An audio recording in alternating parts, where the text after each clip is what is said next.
임하신 거예요. 예수 그리스도께서 이제는 영으로 그 성도들의 마음에 임하셨어요.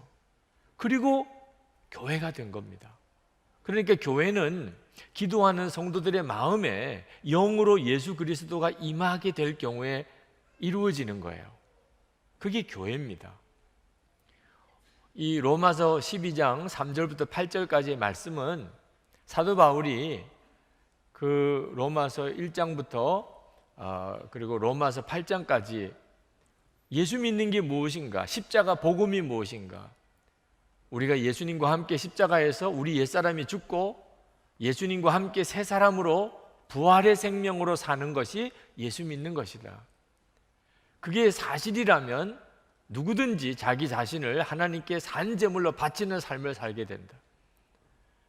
하나님께 산제물로 자기를 바친 사람들이 가장 먼저 그 삶을 실천하는 곳이 교회예요.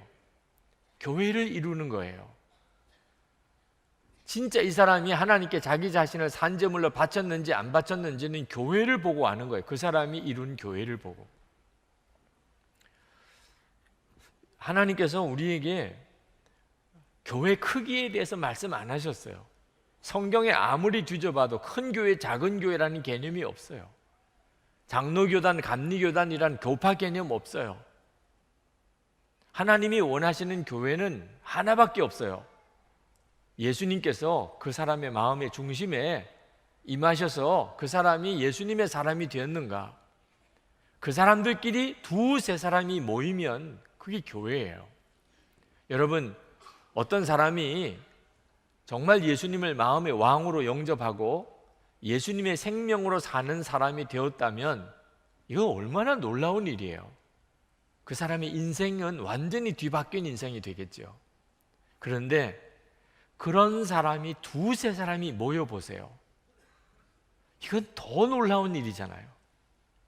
두세 사람이 정말 예수님과 함께 죽고 예수님으로 사는 그런 사람이 두세 사람이 모이면 한 사람의 인생이 바뀌는 것과 전혀 다른 놀라운 역사가 일어나는데 이게 교회예요. 그래서 예수님께서 마태복음 18장 20절에 두세 사람이 내 이름으로 모인 곳에는 나도 그들 중에 있느니라. 모든 사람들이 예수님이 함께 계신 걸 알게 돼요. 예수님으로 사는 사람이 두세 사람만 모이면 무슨 놀라운 역사가 우리 가운데 일어나고 있구나 하는 것을 사람들이 다 알게 돼요. 예수님이 그들 가운데 계시니까.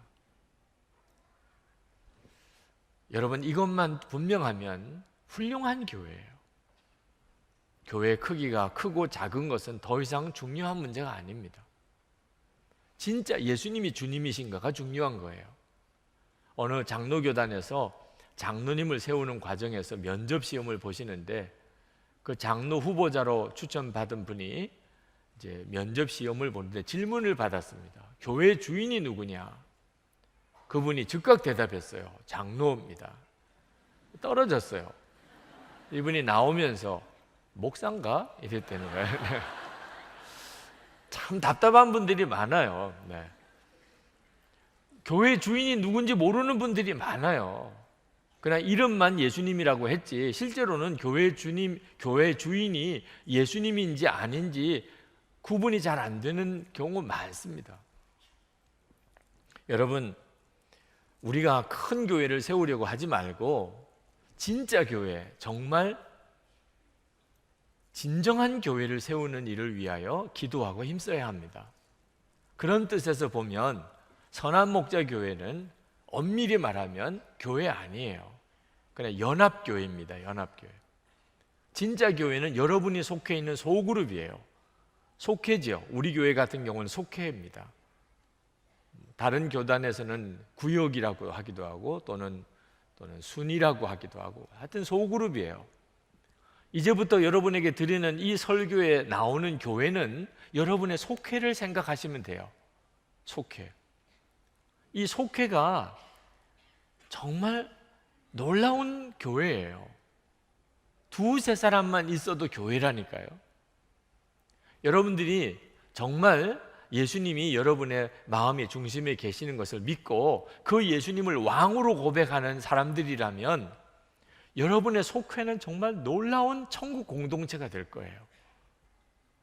그리고 그런 천국 공동체인 속회가 있으면 선한목자교회는 좋은 교회예요.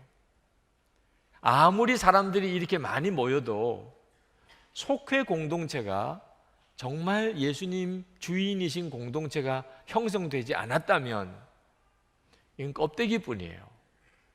하나님께서 이 교회를 기뻐 받으시지 않으십니다. 그래서 저는 교회를 교세를 키우거나 교회 건물을 더 확장시키는 일을 안 하려는 거예요. 제가 원하는 것은 여러분이 속해 있는 속회가 진짜 교회가 되도록 만들어 드리고 싶은 겁니다. 여러분들 중에 속회 공동체에 참여하지 않으시는 분들은 엄밀히 말하면 교인 아닙니다. 여러분에게는 진짜 교회가 없는 거예요. 여러분은 오늘 집회를 참석하셨는지 모르지만 교회는 없는 거예요. 속회가 없으면. 소그룹 공동체가 있어야 비로소 그 사람은 교회에 속해 있는 사람입니다.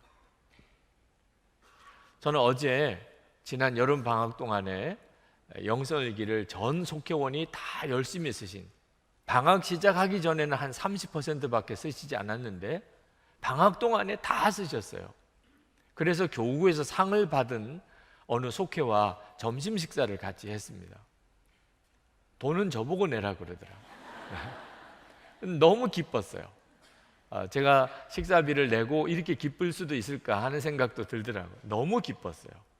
함께 대화하면서 식사하는데 늘 주님과 깊이 교제하고, 그러면서도 서로들 사이에 교제를 하게 되는 이 놀라운 기쁨을 한 달 동안 살아보신 분들과 나누는 대화는 정말 행복했어요.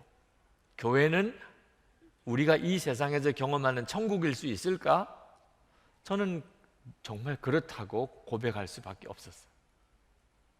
여러분의 속해 있는 속회에서도 꼭 해보세요. 여러분이 이 선한 목자 교회를 새롭게 하는 일은 아마 역부족이시겠죠. 여러분의 속회는 얼마든지 하실 수 있어요. 예수님께서 주인 되신 이 교회 공동체의 가장 큰 특징은 연합하는 것입니다. 하나가 되는 거예요. 이 교회가 진짜 교회인지 아닌지는 여기에서 결정나는 겁니다. 연합하느냐, 정말 하나가 됐느냐, 어느 정도 연합했느냐. 사도 바울은 그걸 몸이라고 말했어요. 5절 말씀에 보면 우리도 여럿이지만 그리스도 안에서 한 몸을 이루고 있으며 한 사람 한 사람은 서로 지체입니다. 어떻게 이 개별적인 사람을 몸이라고, 하나가 된 몸이라고 말할 수 있을까요? 그리스도 안에서라는, 그리스도 안에서 이런 기적이 일어난다는 겁니다. 여러분, 복음이 뭡니까? 복음은 예수님과 우리가 한 몸이라는 겁니다. 우리가 예수님과 연합하여 십자가에 죽고, 옛사람이 이제는 예수님의 부활의 생명으로 이제는 부활의 삶을 살아가는 거예요. 여러분, 이게 정말 너무나 놀랍잖아요.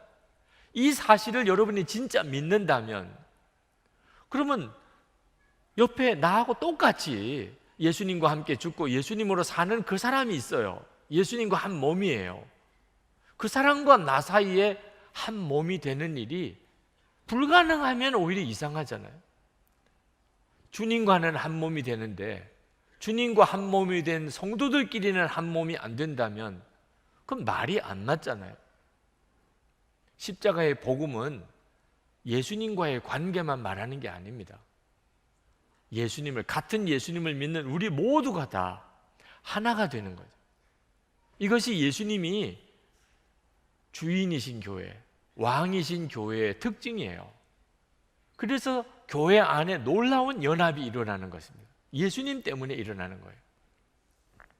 우리가 이 은혜를 성찬 때마다 다시 회복합니다. 성찬은 예수님과 우리가 한 몸이라는 것을 확인하는 놀라운 예식이에요. 우리가 주님의 살을 먹고 주님의 피를 마시면서 주님과 내가 한 몸이라는 것을 다시 회복하는 겁니다. 그런데 그뿐만 아니고 또